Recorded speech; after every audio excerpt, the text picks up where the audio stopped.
आज ही Doubtnut app download करें। Doubtnut पर होगा अब आपके सभी मैथ्स, केमिस्ट्री, फिजिक्स और बायोलॉजी डाउट्स का सफाया। बस अपने क्वेश्चन की फोटो खींचो, उसे क्रॉप करो और तुरंत वीडियो सोल्यूशन पाओ। Download now.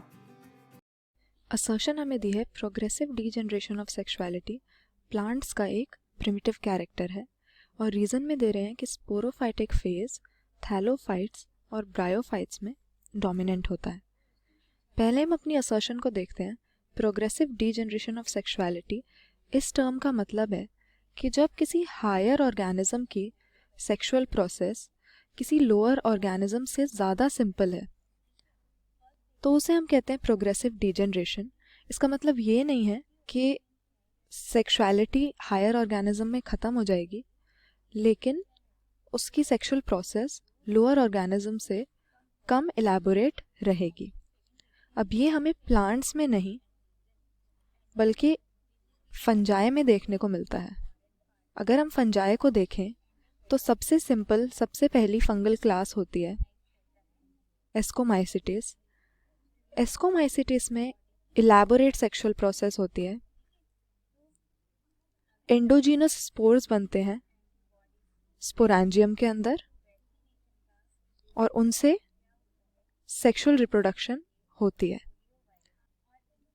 उससे आगे की क्लास अगर हम देखें फाइकोमाइसिटिस, तो उसमें भी यही है, एंडोजीनसली सेक्सुअल स्पोर्स बनते हैं स्पोरेंजियम के अंदर।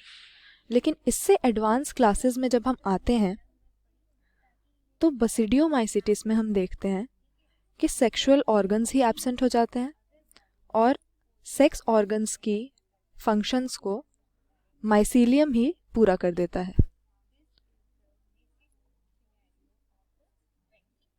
और फर्दर हम जाते हैं तो सबसे वेल इवॉल्व्ड क्लास है फंजाई की ड्यूटेरोमाइसिटिस,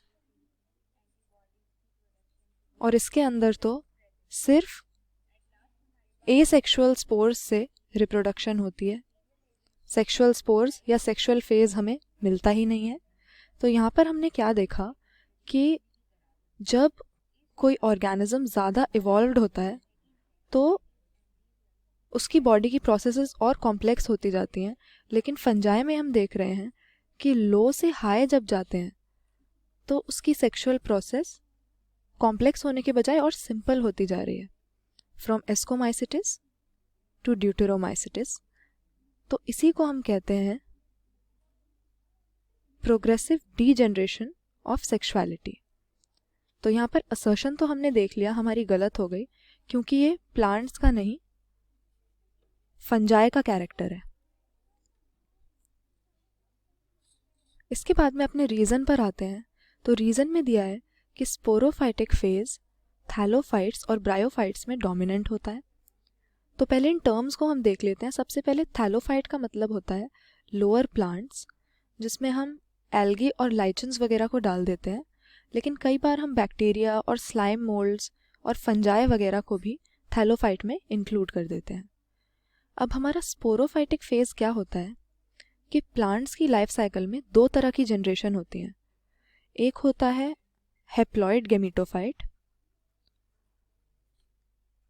और जो डिप्लॉइड जनरेशन होती है हमारी, उसको हम कहते हैं प्लांट में स्पोरोफाइट।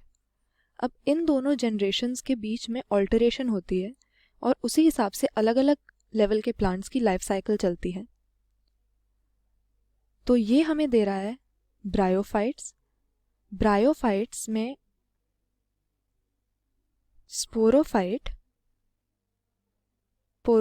डोमिनेंट नहीं होता, बल्कि वो गेमीटोफाइट के ऊपर डिपेंडेंट होता है, जो कि उसका डोमिनेंट फेज है। तो यहाँ पर हमने देख लिया कि ब्रायोफाइट्स में स्पोरोफाइट नहीं बल्कि गेमीटोफाइट डोमिनेंट फेज है, इसीलिए हम उन्हें कहते हैं हेप्लोडिप्लॉन्टिक। तो इनकी हेप्लोडिप्लॉन्टिक लाइफ साइकिल हो जाती है।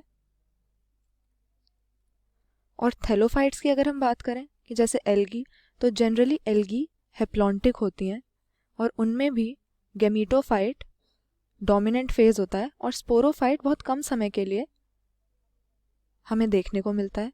तो रीज़न भी यहाँ पर हमारा गलत हो गया, क्योंकि ब्रायोफाइट में हमने देखा कि स्पोरोफाइटिक फेज डोमिनेंट नहीं है और ना ही थैलोफाइट में है। क्योंकि हमारा असर्शन और रीज़न दोनों गलत हो गए, तो यहाँ पर हमारा करेक्ट आंसर हो जाएगा option 4, both assertion and reason are false.